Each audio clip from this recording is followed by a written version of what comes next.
रामायण के मुख्य पात्रों में से एक कुंभकर्ण भी हैं। कुंभकर्ण को आज भी उनकी लंबी निद्रा के कारण जाना जाता है। जो लोग ज्यादा सोना पसंद करते हैं उन्हें आमतौर पर लोग कुंभकर्ण भी कहने लगते हैं। लोगों के लिए यह एक मजाक का विषय भी है। लेकिन क्या आपको पता है कि आखिर कुंभकर्ण का जीवन ऐसा क्यों था? कुंभकर्ण का नाम लेते ही दिमाग में एक बहुत अधिक निद्रा में रहने वाले और अधिक भोजन करने वाले व्यक्ति की छवि बन जाती है।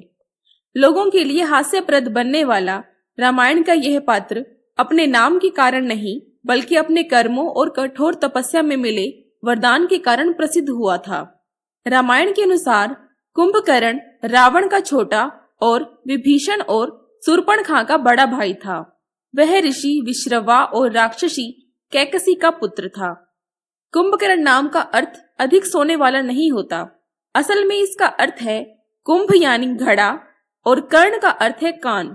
बचपन से ही कुंभकर्ण के कान बहुत बड़े थे, जिसके कारण उसका नाम कुंभकर्ण रखा गया था। पौराणिक कथाओं के अनुसार कुंभकर्ण बचपन से ही बहुत अधिक बलवान था और अपने बड़े भाई की तरह तपस्वी भी था। साथ ही वो इतना भोजन करता था कि पूरे नगर का भोजन भी उसके लिए कम पड़ जाता था। पौराणिक कथाओं के अनुसार कुंभकर्ण के पिता ऋषि विश्रवा ने अपने तीनों बेटों रावण, कुंभकर्ण और विभीषण को तपस्या करने के लिए कहा था। उनकी तपस्या से प्रसन्न होकर ब्रह्मा जी ने उन्हें दर्शन भी दिए थे।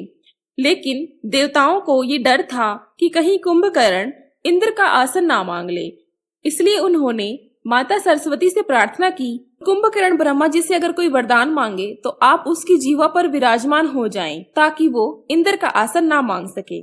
माँ सरस्वती ने सबकी प्रार्थना को स्वीकार किया। कुंभकर्ण की जीवा पर विराजमान हो गई, जिसके कारण कुंभकर्ण जैसे ही वरदान मांगने लगा तो उसके मुख से इंद्र आसन की जगह निद्रासन निकला और ब्रह्मा जी ने उसकी इच्छा पूरी कर दी। जब कुंभकर्ण को इस बात का पश्चाताप हुआ, उसने ब्रह्मा जी से निवेदन किया कि इसका कोई समाधान दिया जाए।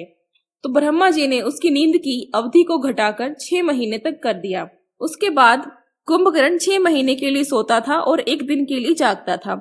उसके बाद फिर से वो 6 महीने के लिए सो जाता था और उसको यह भी वरदान था कि अगर उसको बलपूर्वक जगाया जाएगा तो उसी दिन उसकी मृत्यु हो जाएगी।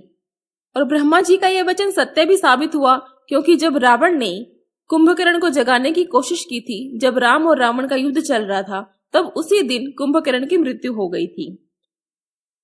तो ये थी कुंभकर्ण की कहानी कि कैसे उसे 6 महीने सोने का वरदान मिला था और इसी वरदान के कारण उसकी मृत्यु भी हो गई थी। धन्यवाद। इसी तरह की वीडियोस रोजाना देखने के लिए वीडियो को लाइक करें, शेयर करें, चैनल को सब्सक्राइब करें और घंटी के आइकन को दबाना ना भूलें। धन्यवाद।